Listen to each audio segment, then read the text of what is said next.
It's Tuesday. Hey, Chris Lord, where are you You at? know what? We should come up with like an opening. I'm in Ottawa. I'm in the I'm in nation's Calgary. capital. Donations So- capital? The donation capital. The I donation don't know what capital that of means. Canada. Ottawa. I don't know Ottawa. either. We should kind of, you know what? We've got like Jeevan who does like videos and stuff, and we got Mason who's good at designing stuff. We should have someone come up with like a theme song for us. Oh, You know, so when we I like start that. this, you know, like this like Japanese. When I put it up on Twitter today, I tried to find like a, because I know you like WKRP. I tried to find like a picture that was appropriate, but I couldn't figure it out because I've never actually seen that show. Sorry, which show? At WKRP in Cincinnati. You love that You've never show. seen it? Make me sick. Oh, Kevin, I'm 35. That's disgusting. Don't be so young. It's I gross. don't know if I'm sorry, but I'm the oldest of everyone who works here on the inside. That's why everyone likes me, because I'm the grumpy. Yeah. Don Penny says you've never seen No. WKRP, and that explains your brisket situation, why he kicks ass in your brisket. Listen, Chris, what are we here for today? What are we doing? It is it's Tuesday. So it means that it's Japanese Knife 101 day. It is. Which means while everyone in my store, Sean and Mecky, while they're sweeping the floor and cleaning up all the messes I made, I get to talk to you guys about Japanese knives and what's going on at Knifeware, and we can pick Kevin's brain about what's going on. Maybe you need help picking out a new knife. Maybe you need I can't make Instagram work. You know, you're looking for a new knife, or you're kind of hemming and hawing between a couple of knives. That could be an option too. We're here to answer all of your questions that are knife cooking, nerd stuff. You're gonna ask me us about D&D dice. I have answers. Ask me about this pin that says metal. "Welcome to Hellberta." Yeah, I like as far as D&D dice go. I like metal ones. If you're curious. So metal. So metal. I like plastic ones because they bounce a lot.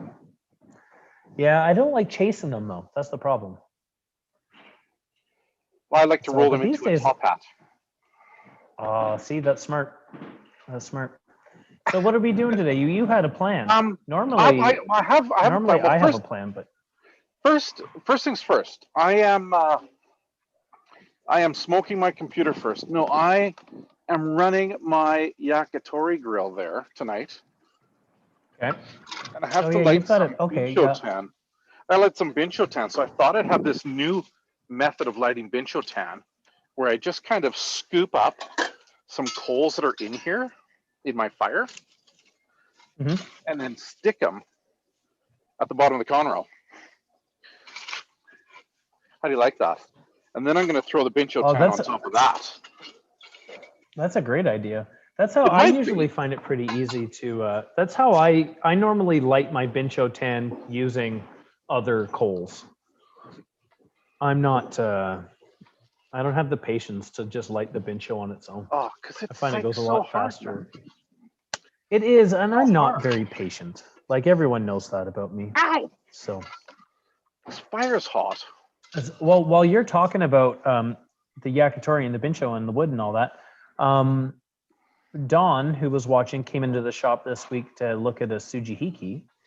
And when he was here, remember I had said, like, well, bring some meat and we'll cut something up. He brought in some beef tenderloin roasts that were on sale. Thanks, Don. Sean just showed nice, thanks, Don. Yeah, so we cut one up. I showed him a couple things, although I think he already knew most of it. He was just being very gracious. He brought you treats and was being gracious. Yeah, weird. Well, He's so I kind of right? showed him. Yeah, we tried cleaning one up with a little bit of with a Hanasuki, and then we used a couple of my Tsujihikis to carve it up, slice it up. So it was a lot of fun. And then he left one of the roasts with us. So he did, yeah. So I trimmed it up and then cut it into cubes, and then we fired up one of our Conroes over the weekend, which we haven't done in a while here in Ottawa. So the weather hasn't been great for it, but He doesn't sound like It's a been a real lot of human. rain every time. No, Dawn is too nice. He sounds too nice to be a real human. Oh, here's Sam is asking on YouTube, Kevin. Is there anything you should do to clean a conroe, especially if you drop some tare on it? My conroe. Oh my God! Have you looked at how gross my conroe is? Yeah. You know what? Get one of those Tawashi brushes. Yeah. If you want to, if it bothers you, I think the best way to clean out the conroes is just dump out the ashes. You can brush it out, but get one of those Tawashi brushes. They're the coconut fiber. They're like $7. They're amazing. And just use some warm soapy water and give it a scrub.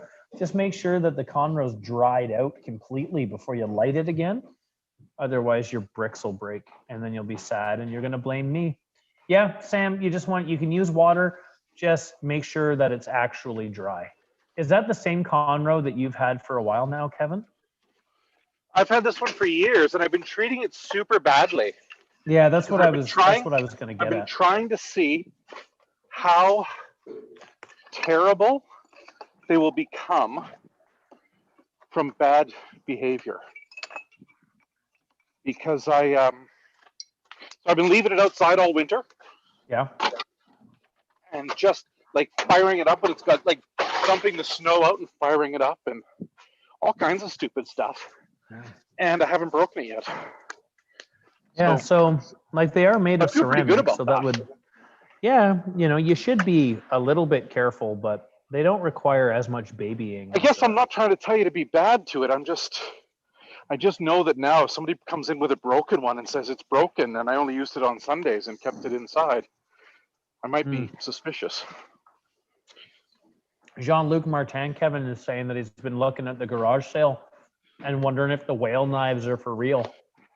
Aren't they cool? Yeah, so I don't know. They haven't arrived. Oh, they have arrived. No, this came in today for sharpening. No way. So they are real. They're pretty cool. They're a solid piece of steel. They're kind of like the Takeda Kogatana as far as usage. Like it's all one piece of steel. So, they're usually sold as craft knives. It's more of a souvenir kind of thing that happens to be really sharp and really cool. I've never actually gotten a good souvenir. I got a bubble once. I got a bubble that when you turn it over and turn it back, it snowed on Niagara Falls. That was a pretty good one. I like that. Yeah.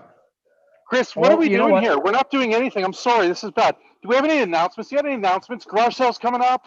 Yeah, garage sale's coming up. Well, let's start. I'll try to be a little more chronological. Starting yesterday.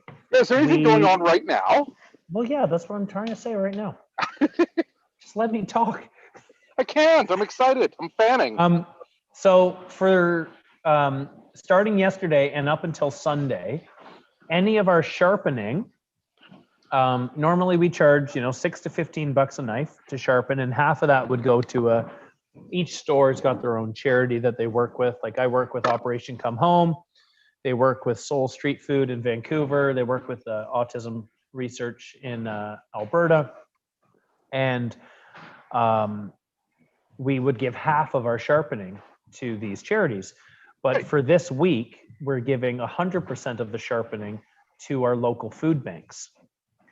So that email must have reached a lot of people because I got obliterated on sharpening today. Good. I've only I'm eating my lunch now while we do this. And it's 6 o'clock where you are. That's good news though, because you know what? I'm excited to raise some money for the food bank, and I'm excited to get people knives that are sharp for the season. Yeah. The season. All right. Back. All right. I'm hoping that'll go. I don't know if you saw. I put a bunch of coals. I put a bunch of bincho on top. I stuck in some cedar planks. Fanned it. That'll get it going. I'm just hoping at the end of this, I get to eat some yakitori because I made a bunch of skewers this afternoon. Fred is asking about. I'll answer over on Instagram. Someone was asking me real quick Just for the record, if you want, this is a lot better if you go over to YouTube, because Kevin is in my ears here and you'll be able to see and hear what he's saying. But the farmers market location is participating in the sharpening for the food bank as well. Yeah, all of our locations. Every location, man. Fred is asking any updates on shipping for the Conros. It's my understanding that they're either on their way, they're almost here. We're supposed to have them. We're supposed to have a shipment of them by the end of October, so we got a few more days. No, we got the October shipment, and it was like a portion of what we asked. Okay, do you want the whole Conroe rundown? This is really boring. Yeah, go for it, because I don't know what it is, but people ask me. Okay, well here it is, but it's really convoluted. Here, first see this. What the hell is that? That's a Burning Man bicycle, I think. Wow. Anyway, so here's the situation about Conroes. Our Conroe manufacturer is working with the local government there. So in Japan, it's bear with me. You're gonna have to pretend that you understand this. But in Japan, if you like a certain area, let's say you live in Tokyo, but you're like, man, I love going to Wakayama. That's such a great area. You can actually, a lot of these areas, you can donate money to them, like on a monthly basis, and they'll send you once a year a box of gifts from the area. Okay. Right? Like a fundraising thing. And this Conroe company, the ones making the barbecues, works with the government in this. And because everybody stayed home in Japan, they all got bored and they donated money to places they wanted to visit.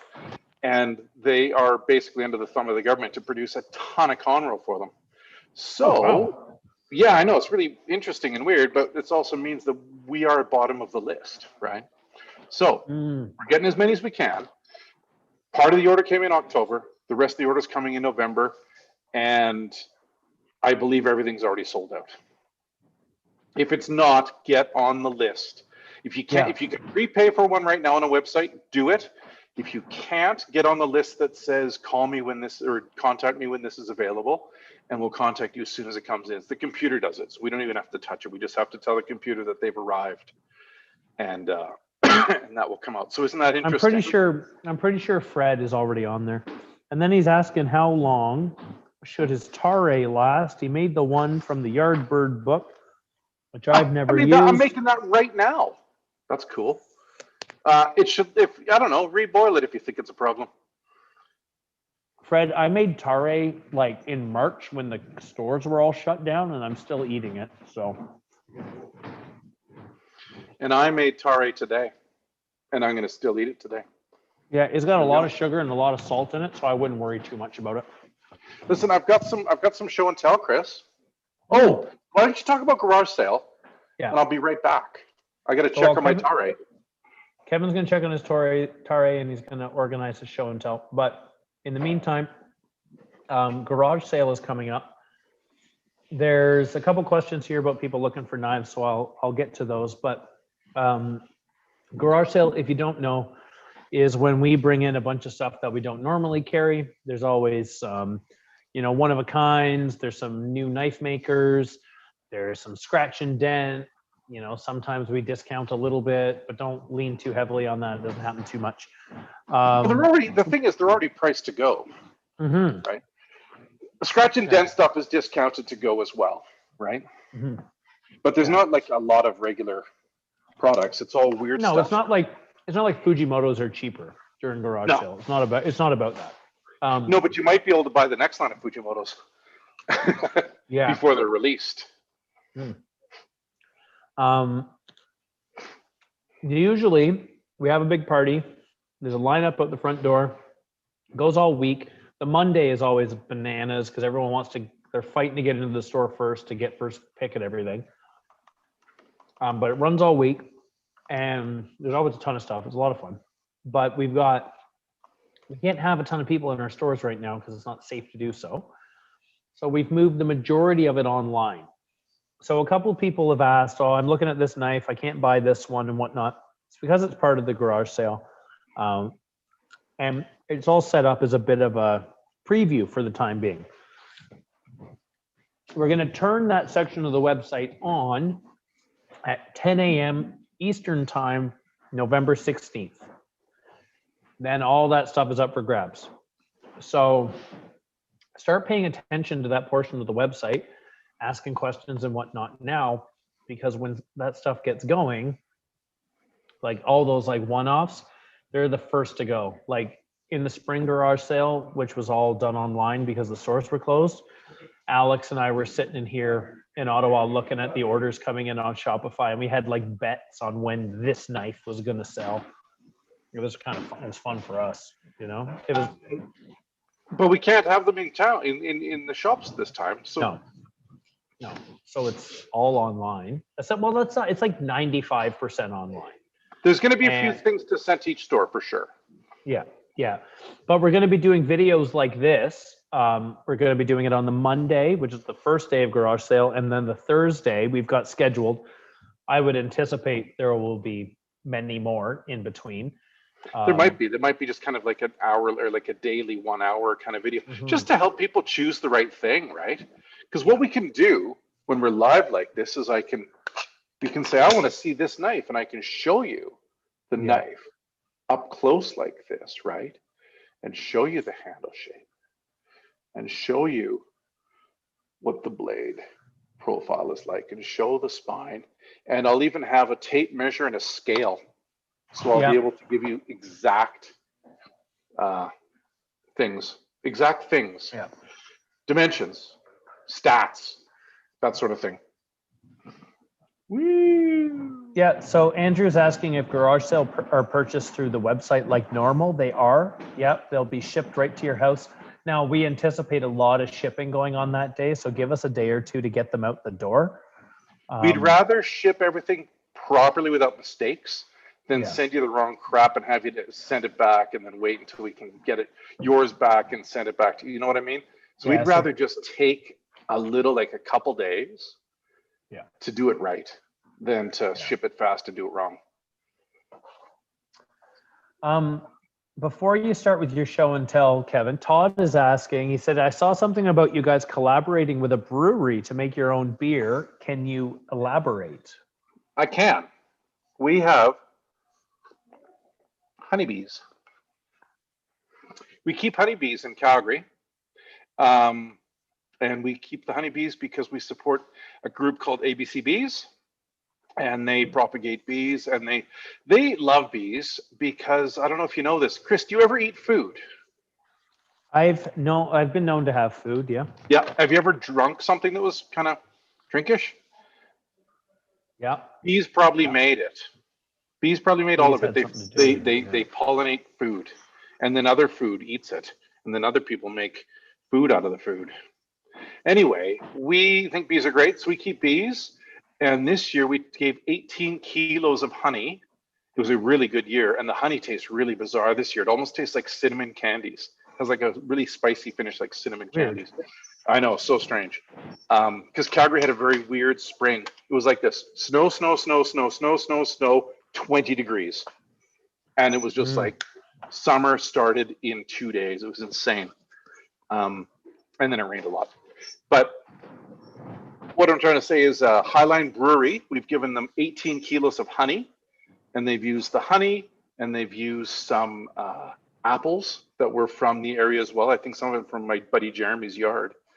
And they're making a beer with apples and honey. So that's pretty cool. And it's going to be available in 2 or 3 weeks. They're going to throw some in cans, and I think we might keep them under the counter at some of the shops and just kind of slide them into Christmas bags when you come and buy something. And maybe if you had a really big order, you might slide a beer in there. Chris, we can't do it. It's illegal, so we won't do that. So I don't know what's going to happen with the beer, but something's going to happen with it. Maybe we just drink it all in the store. Might just drink it all in the store. You never know. Yeah. We got, what happened there? Okay. A show and tell. Show and tell. What's that? Spring Hammer by Kevin Costlin. Oh, look at that. So that's a ticket from October 20th. So almost 6 years ago, 2014, when we launched Springhammer at the, this one's the Calgary showing, but these are the tickets. I just found these in my office because I've been cleaning out my office because it's a disaster. And there you go. I found Springhammer tickets. And that kind of reminds me, we made a film called Springhammer. We made a second one called Springhammer 2. Can you believe it? Yeah. And you can see both of them on our YouTube and on our websites for free. Free. And There's these a aren't guy- garbage. It's not like Chris following me with an iPhone. They were like real shows. Yeah, they're like real movies, not like this nonsense that we do every week. Not this There's nonsense. a guy in the YouTube chat named Derek Arsenault, and I wonder if that's the Derek Arsenault that I went to culinary school with from Summerside PEI. If it's you should tell me, because that would be fun. We do have a couple of knife questions before we get into show and tell, if you want, Kevin. Sure. Someone was saying that they've got, where was it? Adam Gonzalez said, I'm looking to add a Moritaka and Takeda kitchen knife to my collection. I have a $600 budget for the two combined. Which quintessential examples would you buy for each? I don't know if this comes in under $600, but Yeah. I think the best Takeda knife he makes is a 240 Gyuto. And I think the Moritaka, either the Moritaka Nikiri or Hanazuki. Yeah, I'd say Hanazuki is probably the safer. Prime Moritaka knives. Like, listen, the Moritakas and Takeda-san, they make great knives, all of them, every shape. But I think if you're looking for like the quintessential Takeda-san knife, it's the 240 Gyuto. And if you're looking for the quintessential Moritaka, it's either the 165 Nikiri or the Hanazuki. I grabbed a Takeda. This isn't the large one that we're talking about. This is actually the small. But the large would be $535 Canadian, and then the Moritaka is about $236 Canadian. So I'm just putting it out there like that in the event that you are in the States, and then you're probably okay. But yeah, I agree with Kevin. I really like I have a 240 Moritaka Kiritsuke. That's kind of my favorite. I've been real nasty to that knife over the years, though. I kind of need to get a new one because I feel bad about how mean I've been to it. Damon Spector said he wants a Takeda, but if he orders one, his wife might kill him. She wakes up earlier than he does. Just go to bed earlier, Damon. Damon, just buy it and go to bed earlier. It's easy. No, see, I would say just stay up later and do it before she gets up. But you know what I did? Hide it. Yeah, I tell you what, I've got bikes, guitars, and knives hidden at all the stores in different cities. It's true. Yeah. So don't tell anybody. I've also got a bunch of fancy gin here too, I think, of yours. Oh, you haven't drunk that yet? I think. No, I don't really drink much anymore. Well, you're a fool. I kind of had too much a couple times. AJ is asking, what do you think of Kato's SG2 Nikiri? Is it better than the ones he makes for Masakage? Well, AJ, Kato doesn't make an SG2 Nikiri for Masakage. So it's kind of like a apples and oranges situation. So the size is very similar to a Masakage. It's a little bit of a taller Nikiri. It's thinner than the other ones he makes, but it's a completely different steel. So yeah, so it should stay sharp longer. Yeah, they're beautiful. Oh, they are. They're super beautiful. Yeah, I think I've got one for show and tell in a bit here. Yeah, Jean-Luc is saying that he's been looking at the 210 Gyuto. I think that's what you have. Yeah, I got a 210 or a 240. I can't remember. And then Jean-Luc is asking about the thickness of knives. He saw a review for a Shibata Bunka that mentioned it was good for cutting tomatoes because it's thin. How important is this? Well, you can cut tomatoes with a thicker knife. It'll be that isn't really what makes it important.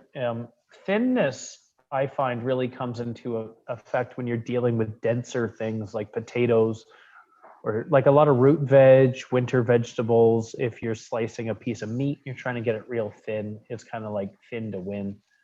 A thicker blade, like a Moritaka, which is what I really like about them, tends to kind of force its way through, like it kind of wedges through a little bit more. Just kind of suits the way I chop. It's more of a, I don't know that it should be a major priority because most Japanese knives are going to be a lot thinner than what you're used to. Do you guys know what we're talking about when we're talking about thin and thick? Well, yeah, okay, thank you. Yeah. So yeah, you've got a Hanazuki versus a Petty there. Yeah, So and the the petty, thicker this one knives, here, is very thin. yeah. One of the words that gets thrown around a lot is people will talk about like lasers. This knife cuts like a laser, or Do they mean laser razor? thin. No, I think they mean like a super thin knife. Oh, Like a kotetsu is often described as like laser sharp, and it's because it's so thin. well, that's the It's thing, right? usually, You can get thinner knives sharper, yeah, but thicker knives are more robust, yeah. right? So But just because a knife is thin doesn't mean it's gonna be sharp forever. It just yeah, means it's thin. it That's just how you means it's take care of sharper. it, No, right? yeah. No, AJ, he does make Nikiri's. The knives that Kato makes, he makes the Masakage Kiri, he makes the Masakage Yuki, he makes the Masakage Koishi. I feel like, no, it's three. Am I missing one? The zeros, but that's with Saji. I He thought makes that them with was Saji. okay. So So no, Kiri, he does make Kiri, those, Yuki, and but Koishi. yeah, I guess AJ, I'm being a little bit coy with you. Because I'm saying that he does make the knives, those knives for Masakage, but the difference, it's not that they're any better or worse, it's that they're made out of something different. So it's not necessarily fair to compare them side by side like that. So I guess I'm being a little bit of a shit disturber when I answered that. I'm not trying to You be you difficult. you like to be that though. Sometimes I do. Sometimes I do. Oh, Brian Jeffrey says H said, hello. "Where's the picture on my left? Is it that picture there?" That's a painting from a guy named Alex Janvier. He's a First Nations Alberta painter. Cool. Yeah, that one's called The Last Salmon. Oh, fun. Hey, I got show and tell. Yeah, I'm ready for show and tell. Oh, I saw this on Twitter or Instagram today. This, my cousin sent this. I know. I sent my cousin in Vancouver, an email, or not an email. I sent her a letter back in 2002 with this menu, and she saved it, and she sent it back to me, and it's a letter I sent her singing the praises of this new restaurant I went to in London called St. John, and how I ended up having roast bone marrow and chitterlings and snipe and all kinds of crazy food, and that I loved it. And I sent her the menu, and I said, when you're coming here to visit, we're going to go to this restaurant.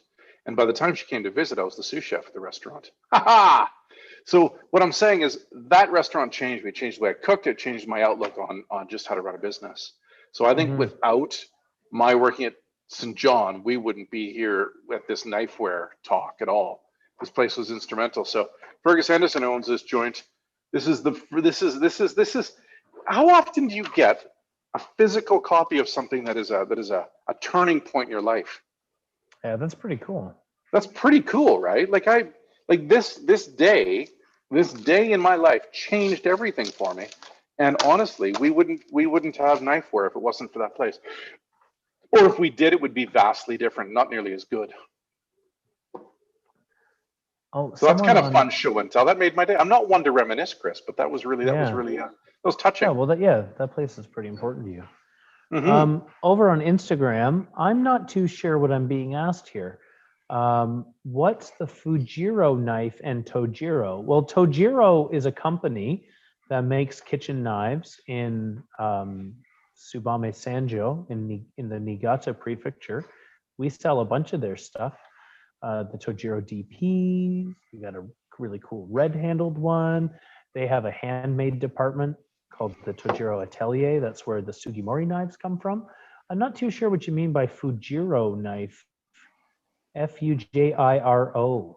I'm not too sure what that means. Maybe if you've got any more detail, I'd be happy to pipe in. If you want, if you follow the link down here, knifeware.com/YouTube, it's the conversation is much more. It's not just me staring at a computer and occasionally speaking to myself. There's actually a whole other person involved. There were a couple of questions that popped in. Fred is saying that his Moritaka Petty is getting dull faster. I guess I'm used to using Awagami Super. How much longer does Aogami Super keep an edge as opposed to the A2 in a Moritaka Ishime? Should I be honing the Moritaka more? Yes. Yeah, as soon as your knives start to kind of drag their heels a little bit, you can, you should put it on the honing rod. As like you can hone your knife several times a day and you won't do any harm. You know, I hone my knives a lot more than what people probably think is what's appropriate. But as soon as it starts to drag its heels, you give it a few passes on a honing rod, and then you kind of get back to work. As soon as the honing rod kind of doesn't work anymore, it's time to put it to a stone. So Aogami Super, I guess, arguably would hold its edge a little bit longer, but just hone it. Like part of my routine when I make dinner is my honing rod is out. I give it a few swipes and then I get to business. Like I'm always honing my knives. My honing rod is there with my knives all the time. So don't be afraid to use it. It doesn't mean that your knives are going dull. It just means you need to put more gas in your knife car. That's all. Knife cars use gas. Listen, one quick thing I want to say about this. So Fujiwara-san makes these knives for us. This finish is called ishime. So after they finish hammering the knives, they do something called a cold forging process. So after annealing, they actually heat this up again and hammer it to get this texture on the blade.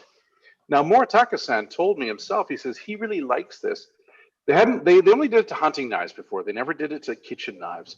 But he says it has made the Aogami 2 steel stay sharp like Aogami Super and less likely to bend. So he thinks it was a vast improvement on the knives. And they just make that exclusively for us, which is cool.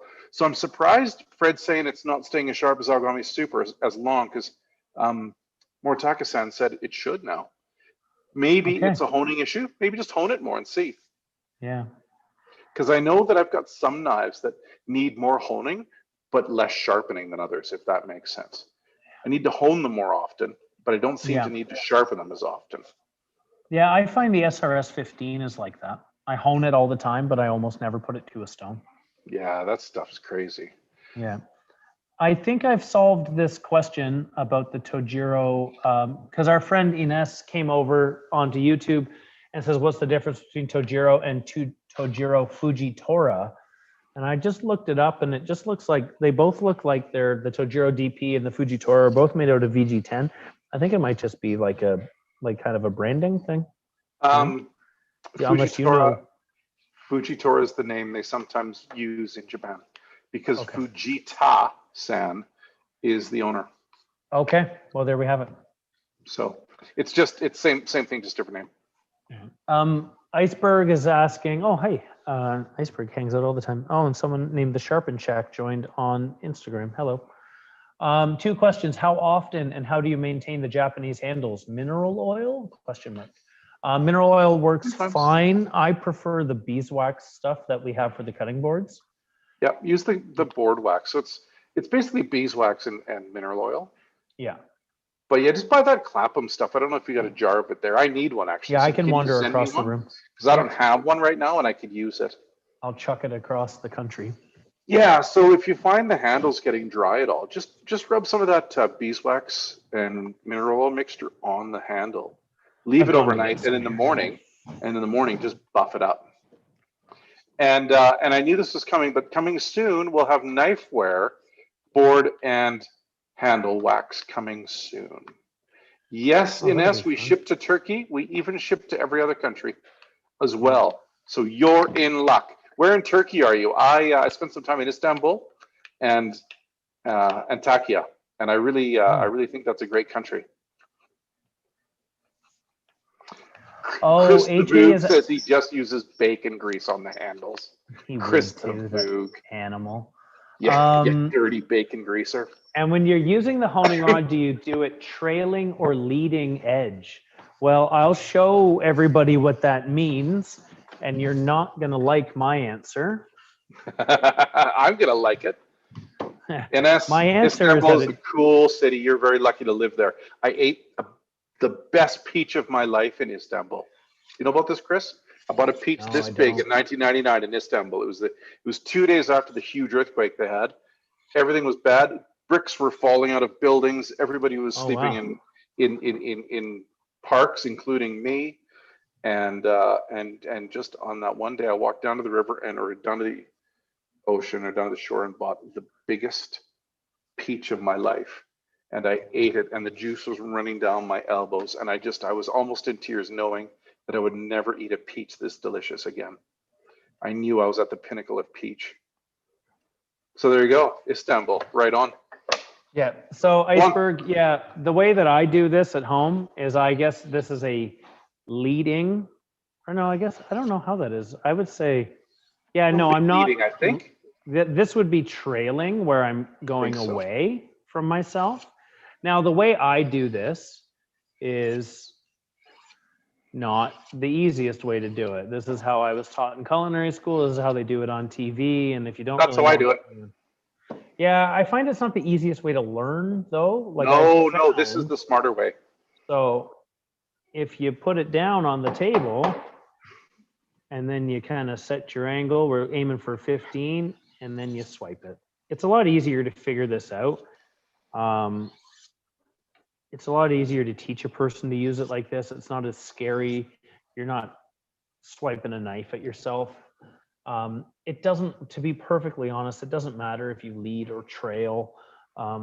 What is important is that the knife is kept at the same angle, a 15-degree angle or 16-degree angle. Whatever you do, just keep doing the same. Don't cock it out real far. Consistency is important. Yeah, consistency and pressure are more important than speed and direction.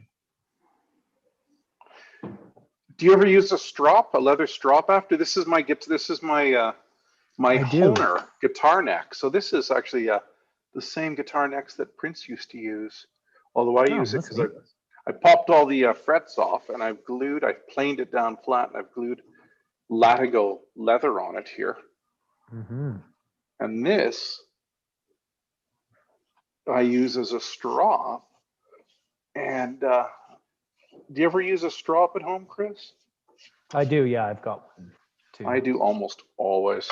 I use the honing rod than a strop. It just seems to really give me that kind of extra 5% that I want out of my knife.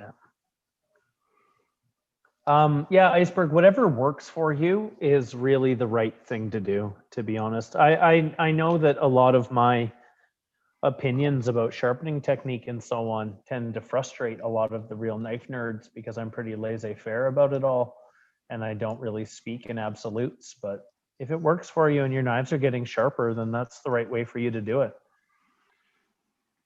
We've got a question here. I'm going to throw a question at you. Yeah. Oh, by the way, Derek Arsenault is not your buddy Derek Arsenault. I know. I know. A different Derek, the other Derek Arsenault. I guess that's kind of like my cousin Simon Cowell. Yeah. He's the other Simon Cowell. Somebody said here, what did they say? Is Nikiri only used for vegetables? If I were to give someone a gift for Christmas, would you recommend something more all-purpose, or for someone's first knife? You answer them there. I'll stay on my headphones, but I'm going to go away. I got to check on my Conroe. Cool. Sounds good. I think a Nikiri makes, like, I guess arguably for a first knife, you could say that a Gyuto or a Santoku, like something a little more all-purpose, would be the better choice. I like giving a Nikiri as a gift. It's going to do all you need it to do for all the fruits and veggies, no problem. It'll work well enough with boneless meats. Like, there's no magic that won't let it. There's someone on Instagram. Hodorific is back, Kevin. Yeah, come over to YouTube, and then you'll get Kevin's take on it too. I'll write it down so I don't forget, because someone else was asking about that. So Nikiris, I think they make a good gift, because for a lot of people, it's something different. They're going to open up the box. It's going to look cool. They've never seen one before. They've never used one before. It's going to be exciting, and they're going to want to use it. For sure, you know what? It's not going to be the best for, it wouldn't be the best choice for someone who does a lot of like roast chickens or things like that. But for smaller, like for all kinds of chopping, they work really, really well. So, Well, and the thing is too, I think most of the prep cook you do, like most of the cooking or the cutting you do is fruits and vegetables. yeah, I think a nigiri is a great gift because a lot of people might not be able to justify one to themselves because How many they, nigiris you own? I only own one, but there's another one I want. Really? How do you Because I'm do kind of, that? I don't know. Well, it's because I always buy 240 gyutos. That You happens. know, it's just, I got a problem. It cures more gyutos. So I think it's a great gift, to be perfectly honest. If it's what you want to get them and you think they'll enjoy it, go for it. Yeah. It's there's no magic that would stop it from slicing a chicken breast. It might not, like I said, it's just if it doesn't, it might not be the best knife for certain jobs, but you can make it work. Just don't try to cram it through a bone. That's all. Yeah, see, Emily's backing me up. First knife where a knife was a Nikiri, and she loves it. Use it all the time. And then Corwin is asking, do you sell aprons online? I just looked and nothing comes up in the search. I'll look for you. I know what to look for. I'll look right now. Okay, Kevin's on it. I'm going to get back to AJ asked about what he's asking is given the choice between the SG2, the Yuki, and the Koishi, what would you get? I would be between the SG2 and the Koishi. If things that rust make you afraid, get the SG2. If you sharpen your own knives, get the Koishi. That would be my option. Unless you're looking at some of the Damascus ones that he makes, because then I would just buy that if we're talking about the same thing.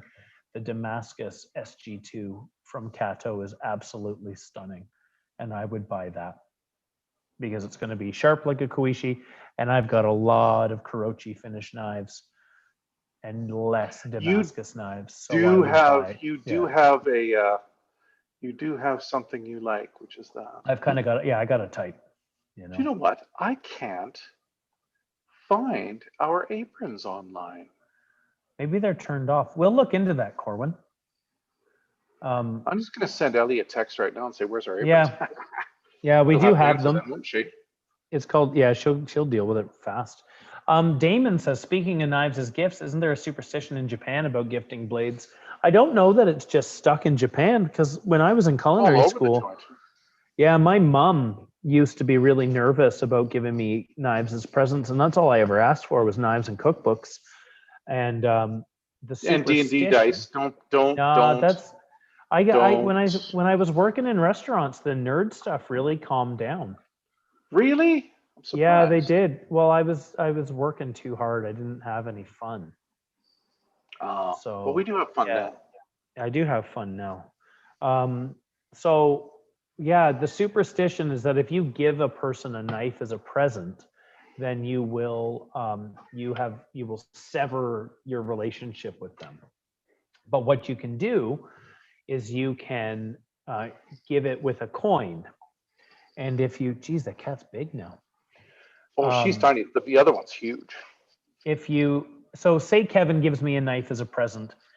If we're following the superstition, he would also include a small, like a coin, a nickel will do. You put the nickel in the box, and then when I open up the knife, Kevin would then take the nickel back. And it's kind of like I've bought it from him instead of him just giving it to me. It's kind of like how you're not supposed to give a wallet as a present without anything in it. I think it's fair to say you shouldn't give a knife bag to someone without a knife in it. Maybe I can create my own superstition right now. And the Masakage knives. I would like a knife bag with a knife in it. Yeah, the Masakage. So yeah, Masakage comes with a 5 yen piece in it. They don't attach them to it anywhere. Iceberg. They're in a little envelope, and it says "Nice to meet you," or "Happy to meet you." And I guess that's a different thing in Japan. It's like a good luck charm to give a new friend a 5 yen piece. So yeah, it's kind of like because goen is how you say it in Japanese, and that's like a play on words for something that you say when you meet somebody. Oh, sounds like it says "Happy to know you." That's what it says. That's backwards, isn't it? No. No? Oh, it shows up backwards on my screen. Well, I don't know. Kevin, do you want to talk about Tinker Tanks for a second? Yeah. Because it's come up a couple times. I want to complain that that my friend Shibata-san makes Tinker Tank knives, and and he's driven. I've got an old classic Mustang, and when he was in town here last time, he drove my '66 Mustang around. This is how much I love the man. We've gone fishing together. We've gone ice fishing. We've frozen our business off. Ice fishing. We're close. I've known him for too long. Yeah. I drove his 911 once. Will he make a Tinker Tank for me? No, not yet. I keep begging, but I have not got one yet. So here is the situation. For anyone who doesn't know, Shibata-san. Shibata-san owns Masakagi Knives and Kotetsu. And he started a new company called Tinker. And the idea of Tinker is it's supposed to be just like one of a kind, strange new knives, strange new shapes, knives people have never seen before, right? He gets Ikeda-san to forge them all. He Shibata-san does all the finishing himself, all the grinding and sharpening and everything. And he makes very limited numbers. He writes the number on the blade of how many that run was. We get about 4 to 8 of them a month. Let's say 0 to 8 of them per month. And we've got a 300-person waiting list for Tinker Tanks right now. If you want one, get on the waiting list. If you get an email that says it's back in stock, buy it immediately. But they've all sold out before I've had a chance to buy one. And the Tinker Tank is the shape you've seen, because if you're asking about it, you've seen the shape. It's that shape. It's huge. And I really, really wish I had one. And AJ says, is Cathos Damascus pre-laminated Damascus? Yes, it is. At that price, all knives are pre-laminated Damascus. Once you get into the $800 or $1,000 mark is when it's hand-folded Damascus. I've actually got something to show here. I've got a fun story about this knife. So yeah, we both grabbed knives made by the same guy. How did I do that? How'd you know? So I started working for Knifeware in the spring of 2015. And in the fall of 2015, I got to go to Japan with Kevin, and we met a bunch of blacksmiths.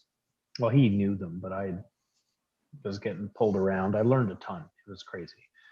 But we went to go see Kagura-san.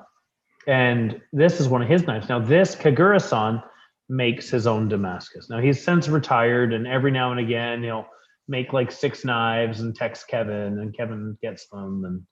And the price goes up every time. Yeah, Kagura's he knows what he's doing. He's got my number. He gets it. He's like, oh, I'll sell it to that Canadian guy. He'll pay whatever I ask. Yeah. Yeah. So I bought this knife. It was one of the coolest days I'd ever had. We went up, we drove from Tosa, which is on Shikoku Island. We drove up into the mountains to meet with Kagura, and we watched him make his own Damascus. And he had us in for lunch, and it was incredible. He brought us to meet a friend of his who's some Dutch guy who makes washi paper, and his son looks just like Bob Dylan. But when we got back to his shop, Evan told me to pick out a bunch of stuff for a garage sale. So I started rooting around, and because there was stuff everywhere, and everything is Damascus in this guy's place because it's what he uses for his cladding. So he does his own. And the photographs in Kevin's book about Damascus steel were taken that day in Kagura-san's workshop. So I picked this knife out for myself because I didn't want anyone else to buy it, so I bought it. And it's a Santoku made with blue carbon #2 that he's clad himself. And it's got this really cool antler handle. And I never really used it much, to be honest. I just really liked looking at it. And there was this guy in the store. He's a customer here. His name's Jansen. And Jansen always gives me the gears. Like if he's watching, he'll agree with me. He's always trying to create some deal. Like he has like a special Jansen discount that doesn't exist. He's always like trying to buy my own stuff. And I just said, I had this knife. I was showing it to someone. And a funny guy. Jansen's like, Yeah, he's like, I'll buy your knife off you. I'm like, oh, it's not for sale. And he's like, well, what would you want for it? I was like, we have an axe over on the wall there that Kagura-san made. I said, that knife is like a memento of like the coolest day I ever had. And I said, if you buy that axe, I'll trade it for this knife. And he's like, oh, no way. Because the axe was like $800. And this other guy was in the store who he doesn't give me a hard time ever. And his name is Tom. And Tom came over to me and very meekly asked, he's like, would you do the same trade for me? And I said, oh yeah, no problem, Tom, for sure I would. And then we swapped them. So Tom brought this in because of and I remember telling him too, I was like, look, this knife belongs to me. You're buying the axe from the store. We are trading. If that knife falls apart, it is not the store's problem. And he was very amicable to it. But yeah, the axe that Kevin is showing off is the axe that I have. So this is why Kagura-san has my number. I got 2 of his axes, a hunting knife. I've got a second hunting knife coming for me, and I got a couple of kitchen knives. It's just it's not good. But there you go. There's his hatchets. I've asked if he'll make some more, and he said no. So there you go. Well, it might be harder. I guess they're bigger pieces of steel. You probably got to hit them a lot harder. Yeah, there's a lot of probably harder on them. Plus, he makes a lot of knives for a guy that's retired. Seems to me he's making about 24 a year for a guy that's retired. Yeah, it's about what he was making when he wasn't really. We weren't getting that many in the last couple of years. So for me, that knife is really cool because it was, it was part of a crazy day. It was like the day where I harassed Sheba about Kappas all day and resulted in me getting a big tattoo eventually of a King Kappa. And so I told this guy, I said I would trade, because I also picked out the axe when I was in the store. It just had a couple extra steps, and now I get to tell this cool story. So listen, Chris, I just heard back from Ellie and Nathan. Corwin Schick, if you're still watching, give us a wave or something. We can put aprons on the website right now just for you. So if you give me a wave, we will build an apron page for you right now. Oh, okay, you're there. I'm gonna send the message right now. Okay. And here, this is a question that like I could hazard. Oh no, I know a couple of other. AJ is asking if Honora is the only one that still makes his own Damascus. I know that Shigafusa does. I imagine that, if you come over to the States, Bob Kramer does. Mr. Bob Kramer does. Do you make sure you bring $20,000 to $30,000? Yeah. If Bob Kramer Shigafusa is about, Shigafusa is not that much, but you'll have to wait. No, but it's also a 24-year waiting list. He actually has a list that he says is going to take him 24 years to make. So there you go. Wow. Yeah. Do you know of any other blacksmiths? Now the thing is, AJ, well, a few of them do, right? Like, listen, Mazaki-san, he made two. He made two last time, and people are always dorking around and making something, right? But Mazaki made two for our garage sale last time. They were $2,000 each, and they sold out immediately. Yeah. Michael Ford. I think the thing to know, AJ, is that a lot of the blacksmiths, they know how to do it. I've seen, even at if they come here for the Japanese festival or something like that, they know, they all know how to do it, but it's a matter of what makes sense for their business. Wow, it also takes a ton of time. Yeah. You get someone like Kato-san who can pump out incredibly consistent knives fairly quickly because he makes that purchase. Like Takeda-san, he swears by it. That's the only way he does it. He doesn't even do his own forge welding because he feels it gives him a more consistent product. That Yeah. like it He makes says him do a that- he better says- job. He says they do a better job at the knife lamination factory of Sanyoriki than he can do with a hammer. So yeah, Takeda-san will never do his own forge welding or his own Damascus. Yeah. He used to make some Damascus. I had some Damascus Takeda knives through my hands, but I never grabbed one. He hasn't made it for years. It was really old stock. He had it in kind of the back corner of his garage. Wow. Did you go to see Takeda-san with me? No, I didn't. I went because we went to the two I didn't get to go see. Well, I didn't go to Moritaka and I didn't go to Takeda, but I went to Kagura and then we hung out with Fujiwara quite a bit. Fujiwara is quite a bit of fun to hang out with, though. Did Fujiwara take us to the best sushi restaurant in the world? He did, didn't he? Yeah, that's where we went. Yeah, it was crazy. And then the next morning when we were hungover and then drunk again, he brought us to a baseball player's grave. Do you remember that? Oh, that's right. That big old graveyard, and we went to the baseball player's grave. Yeah, and I can't remember. Yeah, it was well, we needed the walk, anyways. So. Oh God, yeah. Listen, well, I was drunk, but AJ said I met Bob Kramer when I worked at Sur La Table.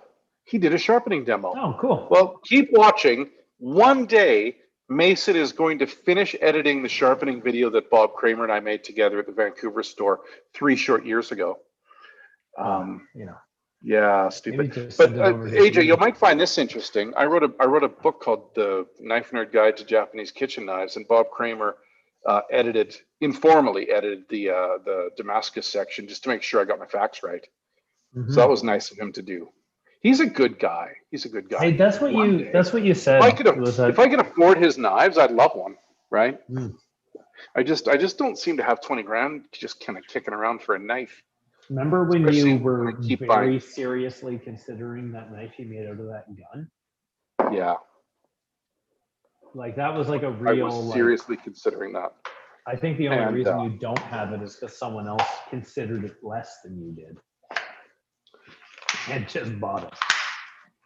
Well, someone had $50-something thousand, and I did not have $50-something thousand for that knife. Worth 40,000 or something. Like it was like really nice car money. You know what I mean? Like it was. Yeah, that wasn't Mazda money. It was silly money. Well, if it was a Mazda, it was a big Mazda, like a Mazda semi 42. What else you got in your show and tell pile there? I can. Classic Rock All Day says, can you guys comment on why Kramer knives cost so much? Oh, I know. Yeah, I know why. Share your knowledge. There's a few things going. One is called supply and demand. He doesn't make a lot, and he's super famous, so people want to buy them.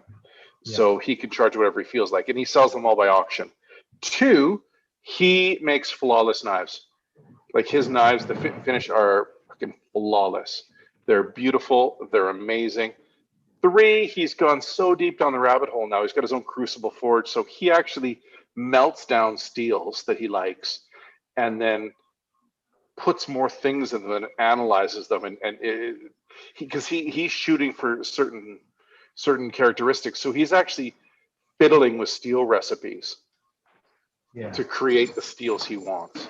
So like what he's doing is out of this world, right? And he can, because he's so famous, he can sell them for whatever he wants, which is great, right? It's good that somebody can do this and kind of push the whole metallurgy ideas forward and knowledge and all of that. But there you go. Super famous, super high demand, low supply, and he's doing things that nobody else does.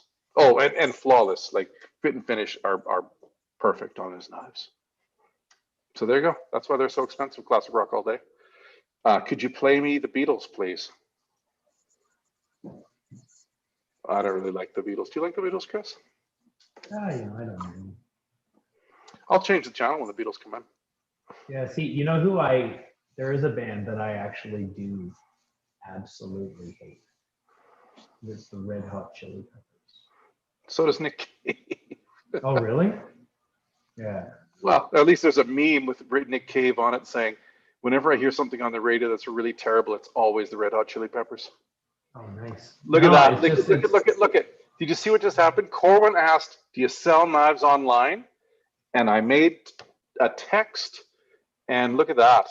It happened. Look at that. It happened, Corwin.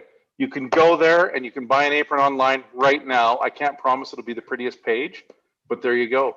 You forced our hand. Oh my God. How cool is that?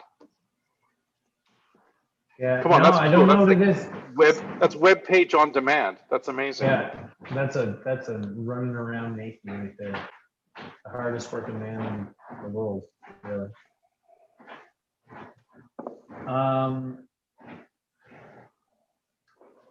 Classic rock all day. I know that my Red Hot Chili Peppers opinion is not always the most well liked, but I'm not willing to back down, because I was made to listen to that Californication album so many times when I was in high school.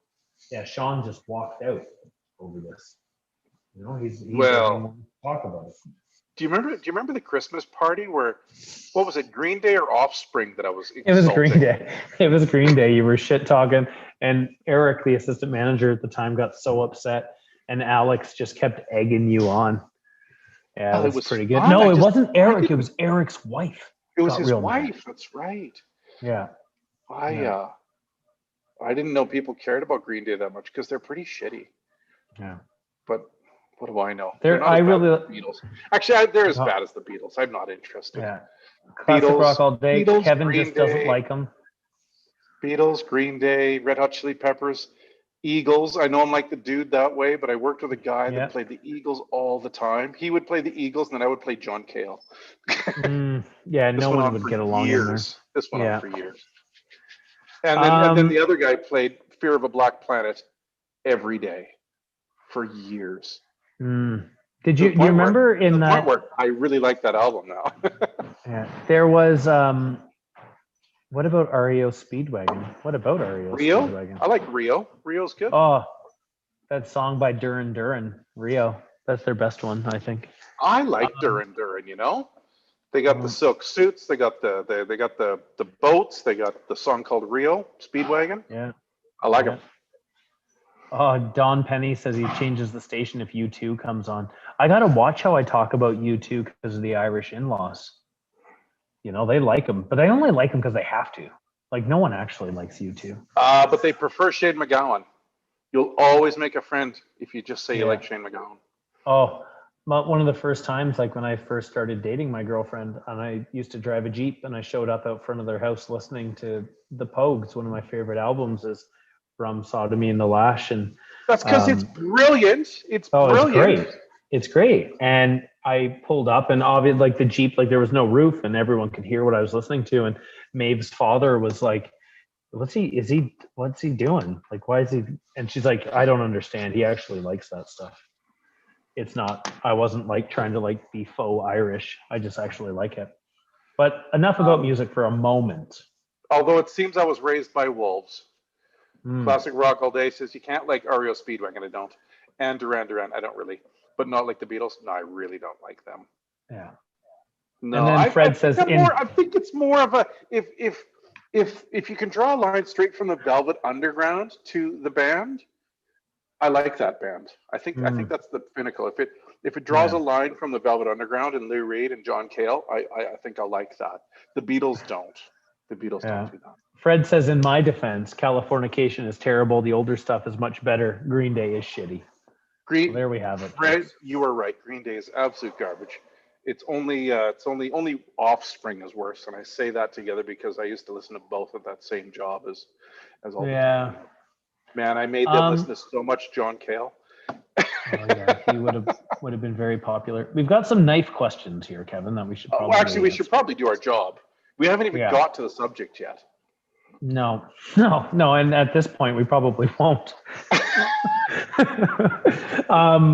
AJ says, did you know that the knife Kramer made for Bourdain was recently auctioned off? No, I did not. It was. They expected it to go for about the auction house said they expected it to go for $2,500, and it went for 45,000, I think. Yeah, I'm sure it did. Yeah, I'm not surprised. I considered putting a bid on it for the company, like having it as a little company knife, because we A little all, museum piece or I something. think we're all ordained fans. I think we can all agree on that. But it felt a bit ghoulish, to be honest. Yeah, a little kind of grave robbery, eh? It did, yeah. Yeah. Yeah. And then Iceberg is saying, what's your best take on carbon steel non-Damascus Guto? You know what? If we still got a few of those Manaka white carbons, I love them. I think those are great. I've got a Manaka. I've got a Manaka here, but it's the ATS 30.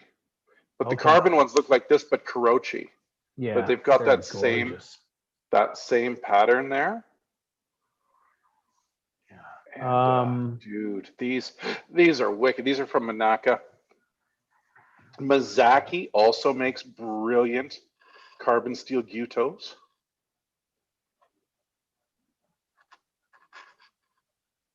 God, this is a sharp knife. Yeah, no, they're gorgeous. I also really like, everyone knows I really like the Moritakas. I do like these ones too. There were another one that we had for the Small Makers Month. Oh, the Makoto Tadokoro. Owen, the manager at our Vancouver store, just got the 240 of that.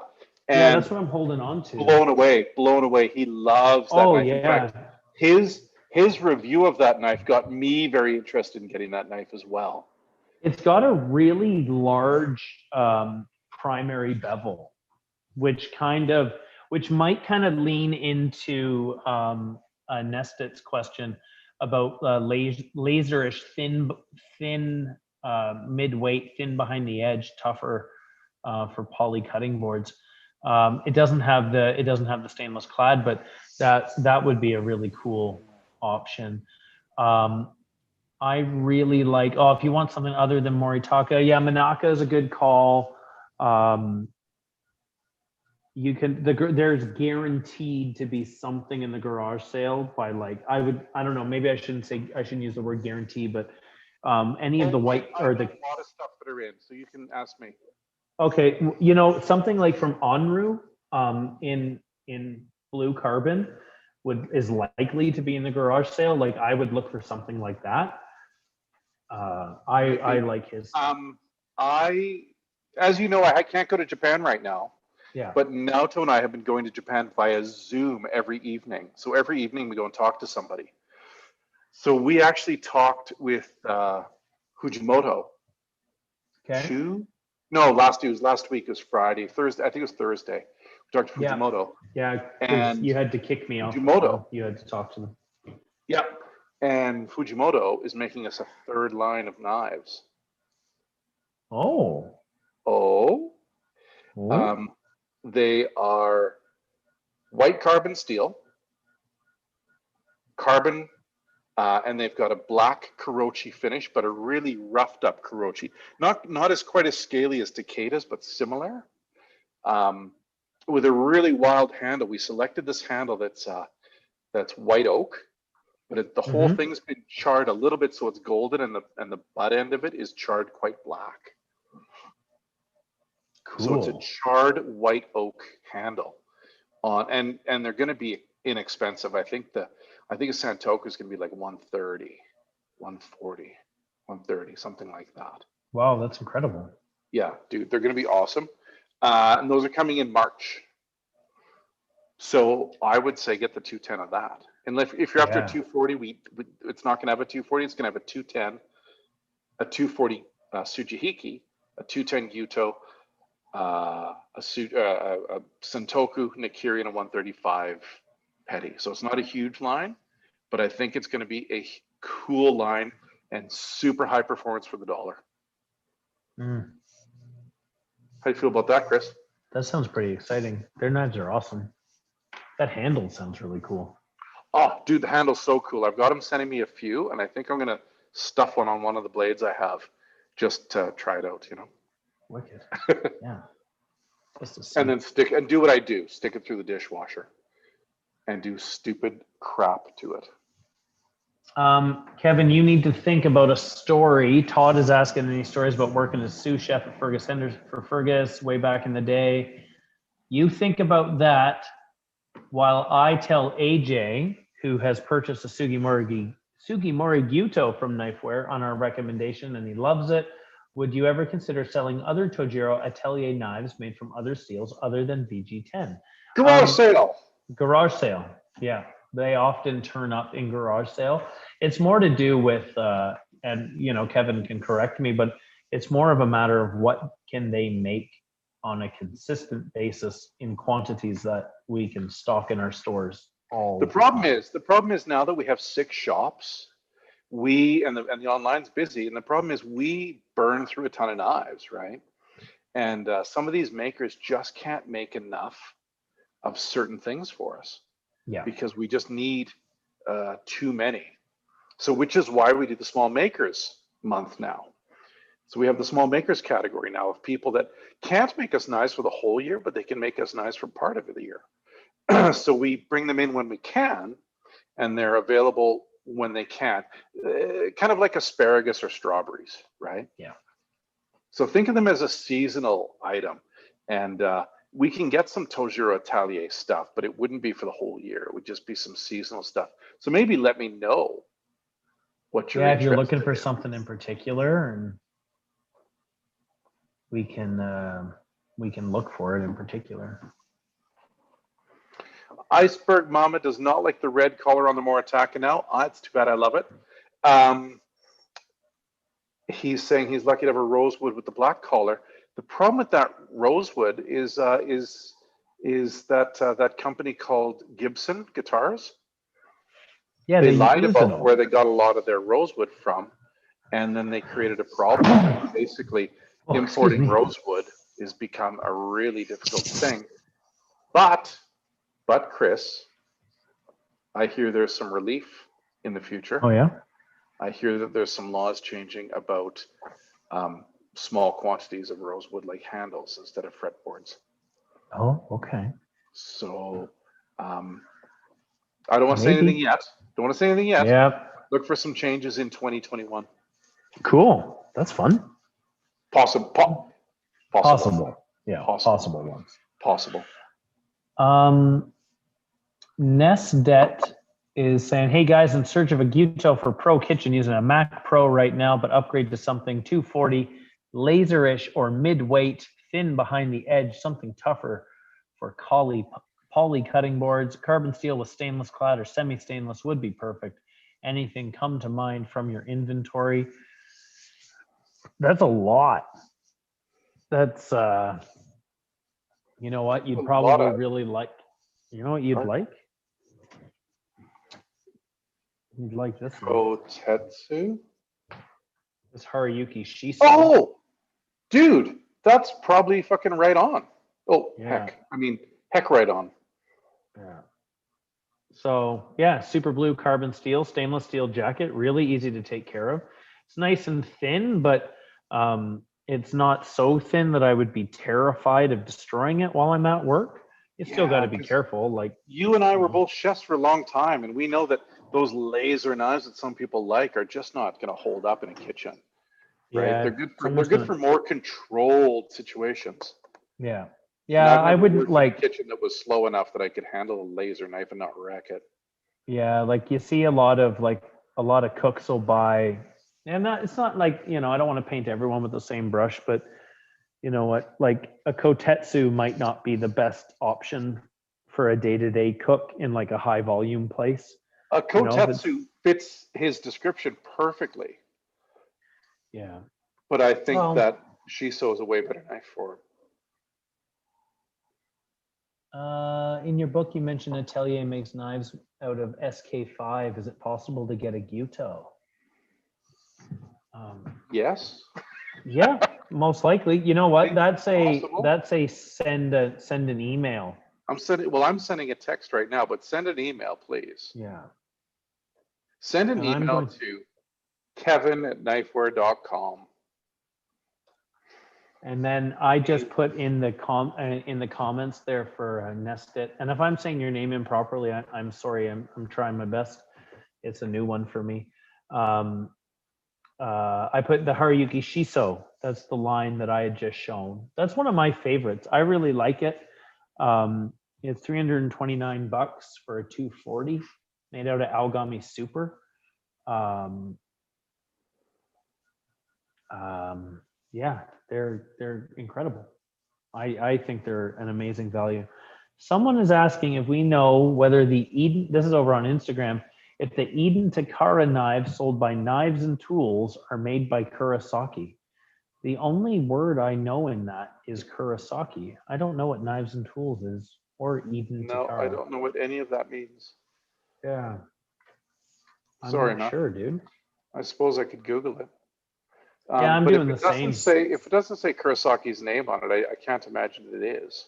Yeah, Kurosaki likes to put Kurosaki's name on it. He likes his name. His boxes come with his name on it. He likes that. Yeah. And I can't imagine. I would guess that it is not. It doesn't really, I don't know, the first one I saw, the finish doesn't look like, they don't really look like Kurosaki's knives. What's the place called, Chris? Knivesandtools.com. I just typed in Eden Takara, like Eden, like the Garden of Eden, and then Takara. And they don't look like his knives to me. You know, he seems to have, he's got a pretty, his knife, like you can usually see what his look like. I don't know. Oh God, you can kind of tell it's. Those aren't Kurosaki at all. In fact, I know where those are from.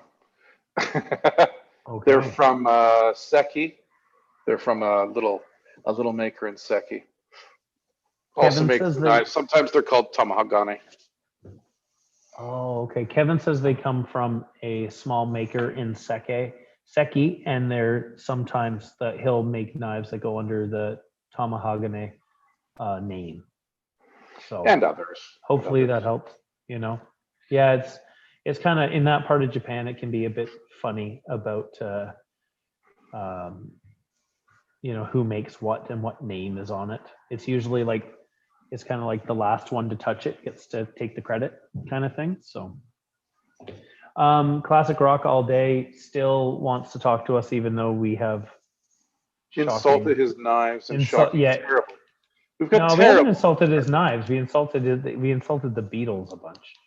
Are you guys going to be able to expand your selection of Kurosaki knives ever?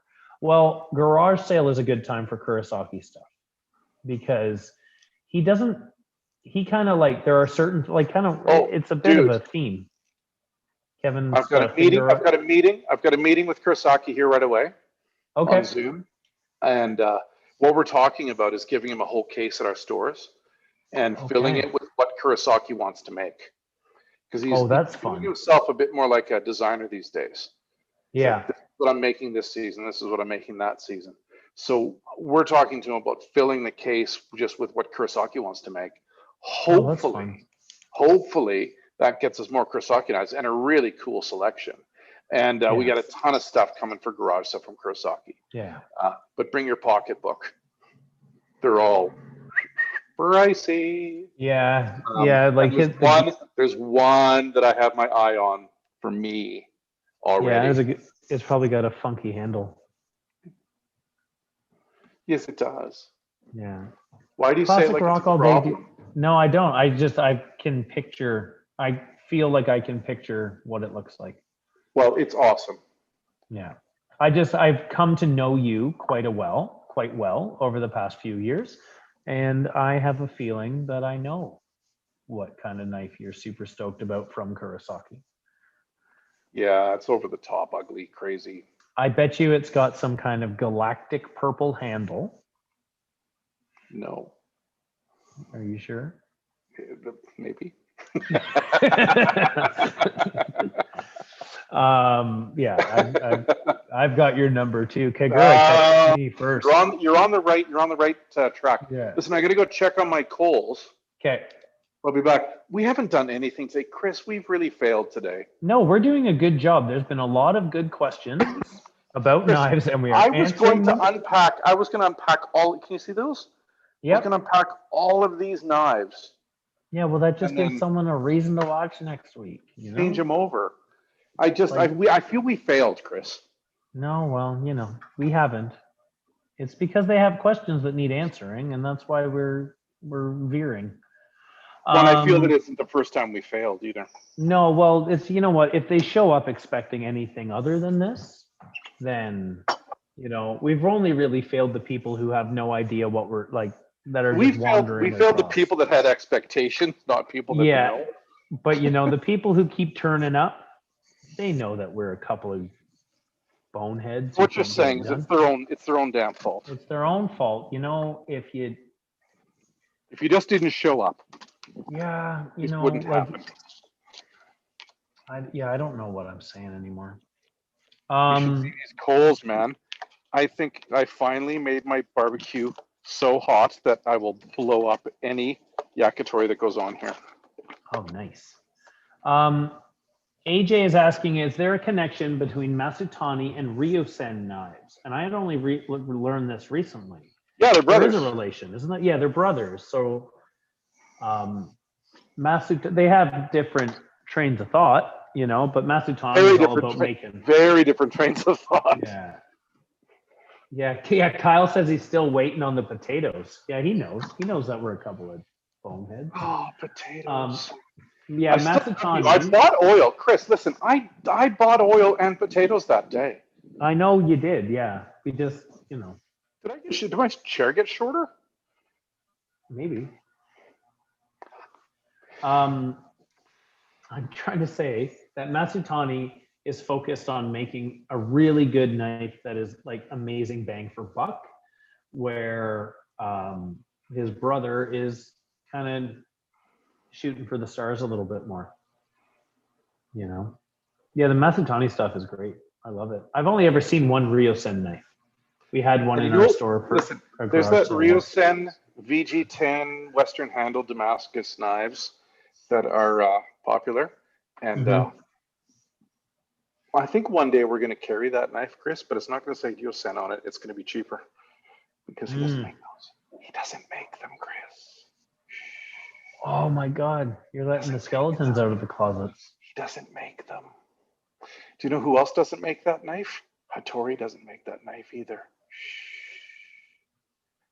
I know who makes that knife, Chris.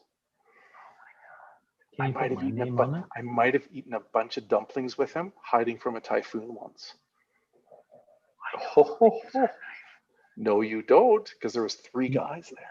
Oh, God damn it. And you don't know this guy.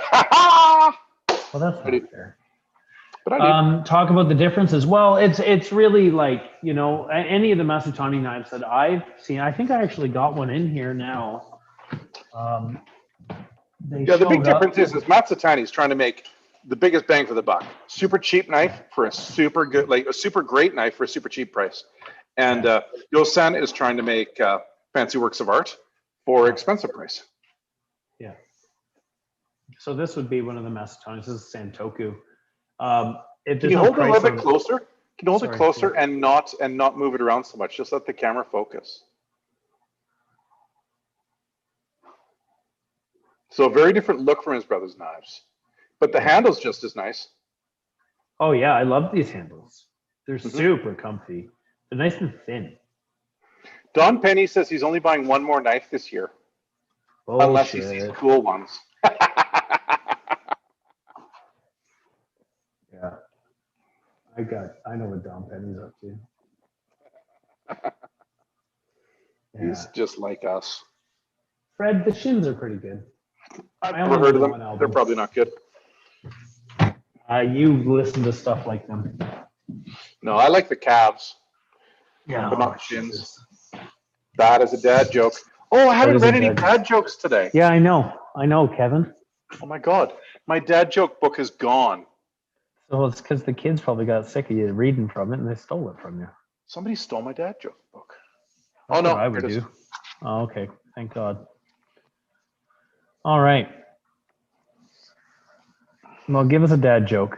Hey, Chris, how did the dad feel after running behind a truck all day? No idea. Exhausted. Oh, that's pretty good. Not very That's pretty is good. it? I won't laugh out loud, but that was pretty good. Okay. How about Dad? I broke my arm in several places. Well, stop going to those places. Yeah, that's some. I think my dad has actually said things to me like that. You're a dad too. It's true, but I don't have many quips for my kids. I just bark at them. Hey, Chris, do you know much about Switzerland? Oh, fuck off. I don't either, but the flag's a big plus. It's a funny one. Do you It gets think funnier. It gets funnier every week. Do you think YouTube like goes through this after and like puts the little like fucking like the expletive on it because I start cursing? I usually do pretty well. They just put the dad joke warning on it. I can't imagine. Is anybody still watching this garbage? We just didn't even answer any question. Well, we answered questions. We didn't do anything we were supposed to. Chris? Does Masatani make wah handles? I haven't seen one. I've seen those. I don't know. Does he make a wah handled knife, Masatani? Have you seen one, Kevin? No. I've never Something seen to one ask. there. I've never seen one in his little office, in his little showroom office. I've never seen one. Okay. Brian Cook's asking about whacking on, which is good because the opposite's worse. He wants to whack on a new handle. And will we have loose handles? We might have some of those really psychedelic crazy handles for probably. But Naoto's been busy throwing them on blades right now. Yeah, I talked to Naoto the other day. The only ones that we currently have are what's like a large handle, so like for a 240 or bigger. Yeah, but you know what? I put those on a 210. I've got a big hand. I like it. Yeah. So I know that he's been in talks with the guy who makes them. He's working on getting more. Don't know if we'll have them in time for garage sale. But I spoke to Naoto like 2 days ago about this very thing, and there's nothing at the moment, but we're working on getting more. So there is some left, I think. Some big ones. I think it's just those large ones. That's what he told me. Listen, Naoto is afraid to put them on a Santoku and an Akiri or a 210. He says they're too big. Naoto's crazy. If you've got a big hand, I think on a 210 or an Akiri or Santoku, they're fantastic. Naoto, he's got his rules, but I sometimes That's like true. to break Naoto his does rules. have a lot of rules. He likes his rules, and I like to break his rules. I'm going to break his rules on Friday. We do it. You know how Naoto and I do the advanced sharpening class on Friday? Yeah. We've been doing it remote. Like he's been doing it from the warehouse, and I've been doing it from home because I'm not allowed to go to the warehouse right now because I'll probably make him sick. So I'm not allowed to go there.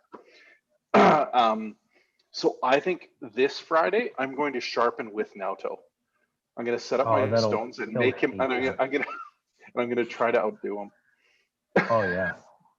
You should just like set him up though. Like give him something like real nasty. Well, like, the thing I need you to do this like, one, and then you do the like. Thing is, I don't know if you know this, Chris. I'm a big Naoto fan. He used to be my sushi waiter. 10 years ago, he was my sushi waiter at a place called Hibiki. Rest in peace, Hibiki. But anyway, he's worked with us now for 9 years. 9 years ago, I taught him how to sharpen a knife, but he's gone crazy. And like every time we do this advanced sharpening, I learn something every time, if not several things. Like he's so far, light years past me now, which is a bummer.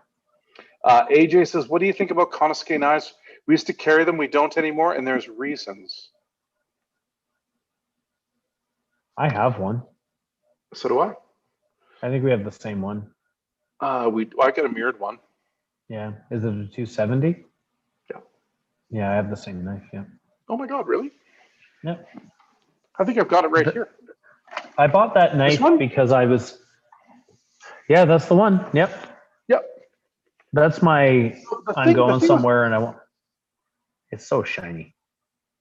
Yeah, the thing with Konosuke knives, which is a bit of a bummer, is they don't make anything, right? Like this is a knife from Susan. Okay. Yeah. Right, that they've mirror polished, and anyway, I Should I say it? Should I say this? Should I say Just saying. the Tadafusa SK, or what's it called? The Tadafusa Hochokobo? Yeah. What's a 210 Hochokobo cost? 169 Canadian dollars. 169 small Canadian dollars. You can get the same knife from Kosuke. They call it something else, and they have a Japanese handle on it, and it's 4 times the price. Get out! Really? I don't want to tell you which line it is because I don't want to. Okay. Yeah. Don't cause too Actually, much trouble. I've said much too much. Forget I said anything. That was a lie that I. Garage sale's coming up. Yeah. And well, here, let me do this in our official way because we've got we've kind of fallen into a routine here, which I like. This is your. Do we have a routine? Oh yeah, man, we got a routine. Normally, our show. You don't have to look at my dirty closet anymore. Our show starts off with you and I trying to figure out how to turn everything on, and then we talk about nothing for a little bit, and then we kind of talk about knives, and then when it's time to wrap it up, I tell everybody that now's your chance for your final questions, and I will then kind of go through this is what's going on.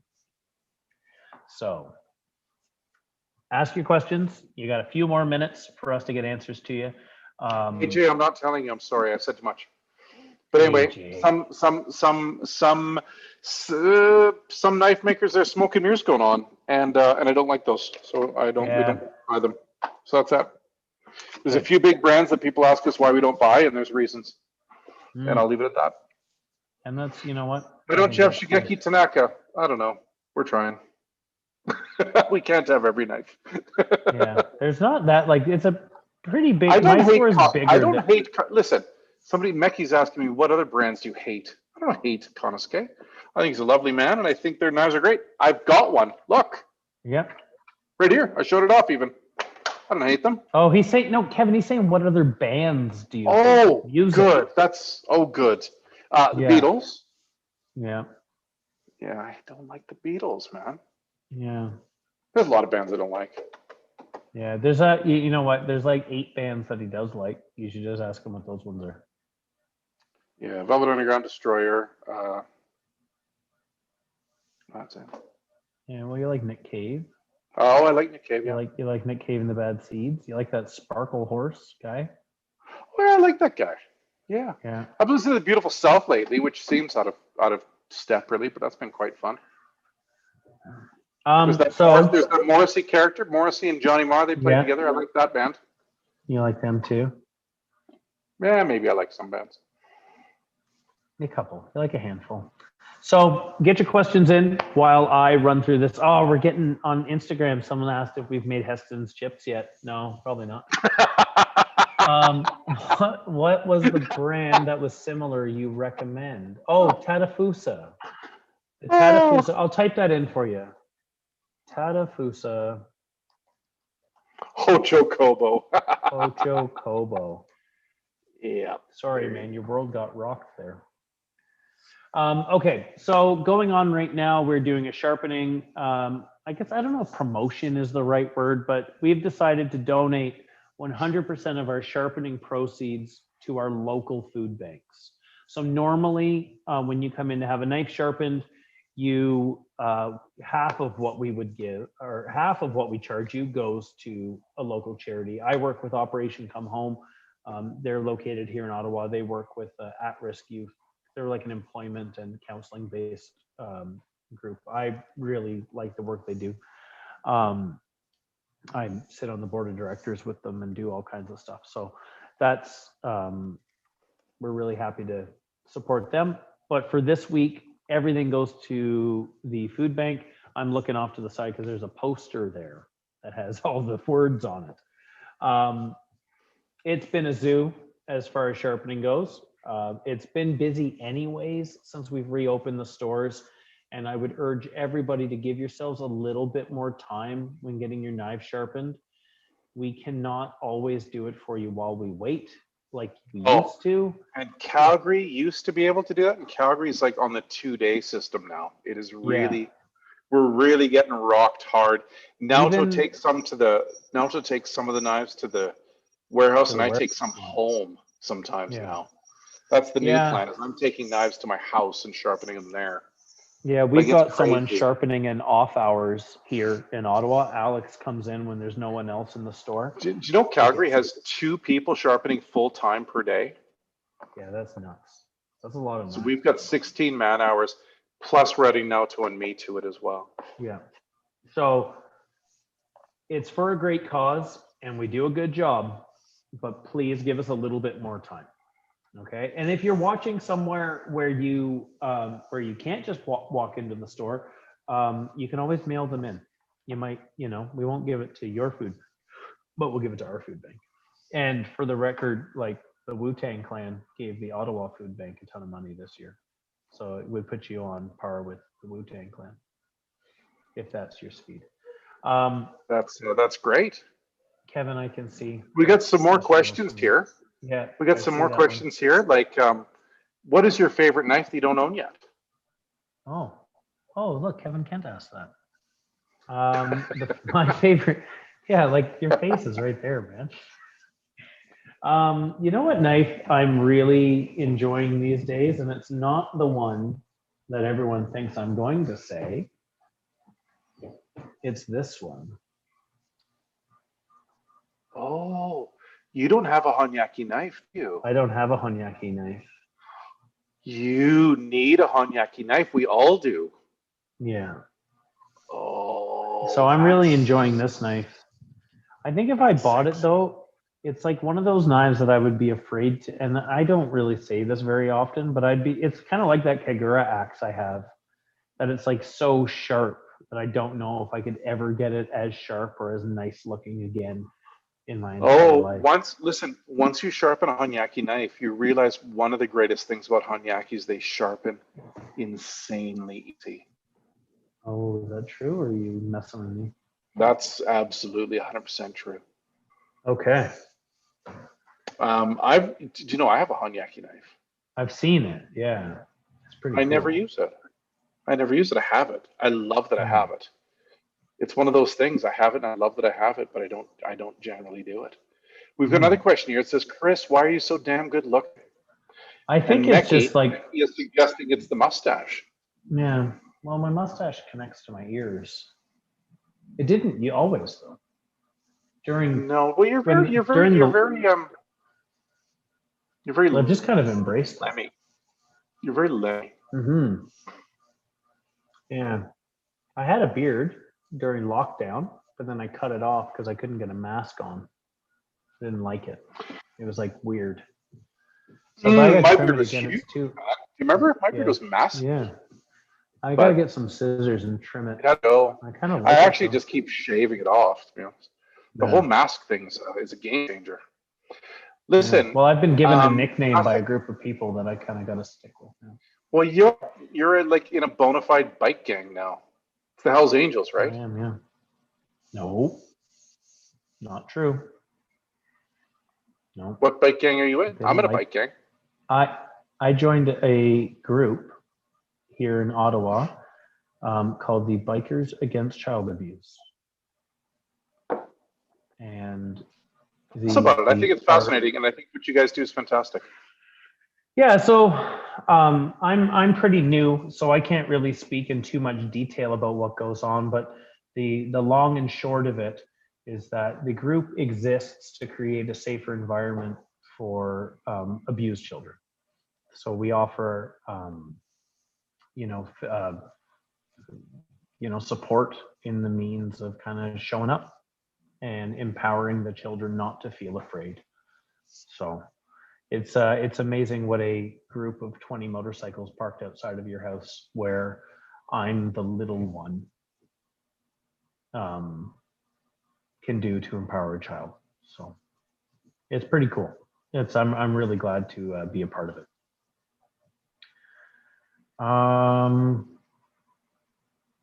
What else? Okay, so you're gonna have to explain Honyaki. Todd is asking, or says that I like these YouTube live segments. Do you do this often? Is there a schedule? And what was the start date of the garage sale in November again? Kevin and I do this every Tuesday unless one of us drops dead. It hasn't happened yet. So every Tuesday we do this. On Thursday evenings, we do a sharpening demo with the Vancouver crew. And then on uh, Friday afternoons, Kevin and Naoto get together for a more advanced sharpening conversation. There are schedules posted at the beginning of the week on all of the store's Twitter pages. So if you use Twitter, at Knifeware would be the simplest one to get you to it. On Facebook as well, Also and on our our Instagram website page. at Knifeware TV. Oh yeah, there we go.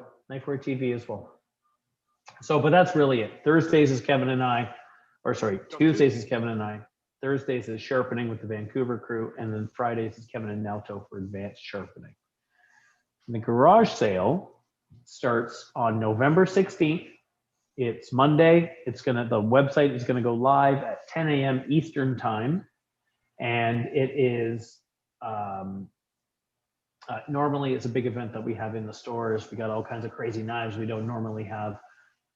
Scratch and dent stuff, some budget stuff, a lot of one of a kinds. It's a lot of fun. There's a lot of crazy handles this year too. Oh, nice. Everyone loves a crazy handle. There's going to be some like door crusher gone the first 5 minutes stuff.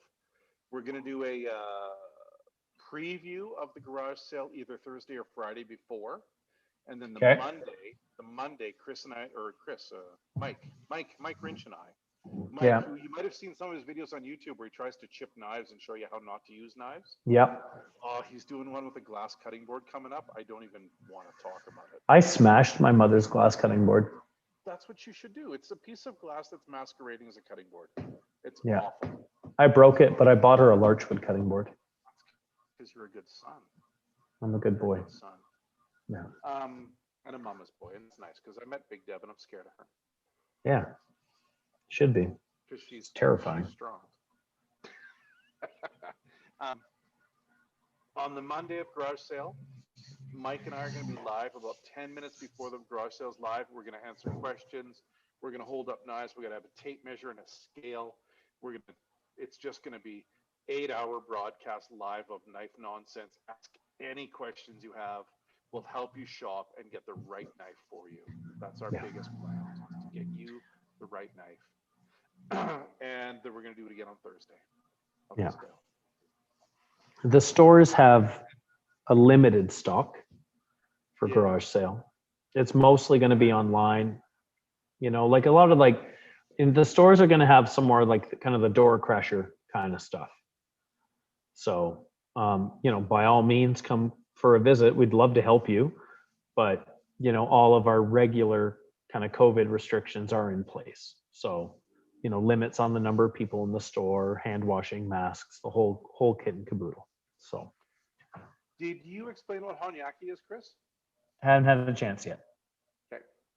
But I think that should be our pièce de résistance. I'll hold a Honyaki knife while you talk about it. How about you talk about it? Basically, Honyaki knife is a way to heat treat a piece of steel. So actually, I think we should probably go back to katana, so samurai swords. Okay. One of the big secrets about samurai swords is they were really hard steel wrapped around a core of soft steel. So the soft steel in the middle gave the knife some flexibility so it didn't break. But the hard steel kept the edge a really long time, which is kind of important when you're chopping people. But the way they did the blades, and if you look at a samurai sword or a katana, you'll see a wavy line here along the spine, and you can see that in the right light on the knife that Chris is holding. I think I got it there now. I can't see it there. I can see it. It's just a ghost line, but yeah, it's not super prominent on this one. What they would do with the swords is they would heat treat the steel. So they would put really thick clay along the spine and then a thinner clay on the edge when they heated it up and then quenched it. So they would jam it into cold water, and that makes the steel really hard. But what it would do is the top half of the blade would cool slower. The bottom half would cool quicker. The bottom half would be hard. The top half would be less hard. So what a Honyaki kitchen knife is it's heat treated that way, and you'll see a wavy line that separates the softer steel from the harder steel. So it's one piece of steel in a knife. It doesn't have a soft core like a sword. but it has soft steel up here and hard steel down there. So basically, if you drop the knife, it wouldn't break. Because if you made the knife out of the whole blade was that hard, it'd be super brittle and it could just snap in half. So the soft steel acts like a shock absorber. It's a really romantic way to make a knife. It's a really high skill way to make a knife. And in the heat treat, even if you know what you're doing, even if you're a master in the heat treat, you might break between 2 and 3 out of 5 just in the heat treat. So the price is really high, but super easy to keep sharp, super easy to resharpen, and super romantic and awesome. Every knife lover should have one. I have one. I rarely use it, but I just love the idea that I have it. I have this level of craftsmanship in my collection. So there you go. Hope that helps. Yeah, that's kind of why I like. I know we all joke about me wanting the Masashi all the time. Chris, is my audio wonky? You're just a little bit quiet. It's only been like I can hear you, but it's just a little bit quiet, and it was only about halfway through your story. I didn't want to stop you. I'm getting beep beeps in my headphones. Oh, you're probably running out of juice. I think so. Okay. Well, maybe that's our chance to someone on Instagram just gave me heart eyes. That's nice. Oh, here's my big outro. If you need any extra help, if you've missed out on a question, I think we got all the questions, but if you think of something after you turn all this off, send us an email, hello@knifeware.com. We'll get you an answer faster than if you email me directly. I'm actually going to be off the next couple of days, and I'm trying harder and harder these days not to not work when I'm off. Please take. I shouldn't say that right in front of my boss, but listen, actually, this is something important to talk about, right? I think a lot of jobs expect you to work on your days off. I actually hate when you work on your days off. Yeah. Take your days off. I've actually gotten in trouble. It's important. So if you need help, send an email to hello@knifeware.com or pop in or call your local knifeware shop, and we'll be happy to take care of you. And Chris Lord's funny story of the week that I normally say goodbye with. If you work for Knifeware or Kent of Inglewood and you are caught working on your vacation, don't do that. You're not supposed to do it, but if you get caught, you need to take Kevin out for dinner. And that happened to me. I've responded to an email to someone else who was sitting on the couch beside Kevin and ratted me out immediately. And I thought it was important enough. I was nervous. But then I got ratted out. I had to take Kevin out for dinner in Toronto, and that man drank so friggin' much. I almost had to carry him to where he had to go. I was in perfect condition. Yeah, perfect condition to be carried, and killed my bank account. Now, if he reaches out to me about work when I'm on vacation, the waters get cloudy because Kevin and I get along real well. And so we talk quite a bit. But if work comes up, he has to take me out for dinner, which he's done plenty of times, not because of vacation stuff, but we've been out for dinner a bunch of times. But that's the trade-off. If you get caught working, you got to take him out for dinner. And he is not a cheap date. Not at all. No, but I order what I like. He orders what he likes, and he likes fancy shit. Fancy shit's fun. Yeah. Just looking like a bag of shit like this and ordering fancy shit, it's awesome. It kind of is fun when you look like we do. And knowing what fancy shit is. Yeah. So, all right. Thanks everybody for watching. We do really enjoy it. It's not just Kevin and I getting to hang out and shooting the shit. We do enjoy talking to you folks and answering your questions. It's a lot of fun. So yeah, super fun. Don't be shy. Keep showing up. Keep asking questions. We're happy to keep doing it. Every Tuesday you can have a chat with us. So I'm going to say goodbye for now. Charity sharpening, garage sale. Talk to you soon. All right. Turn off YouTube and whatchamacallit first. I'm on it. I got to turn it all off in one go. No, because then we can talk after. But I don't know how to do that. Oh, you suck. Naoto does. Okay, well now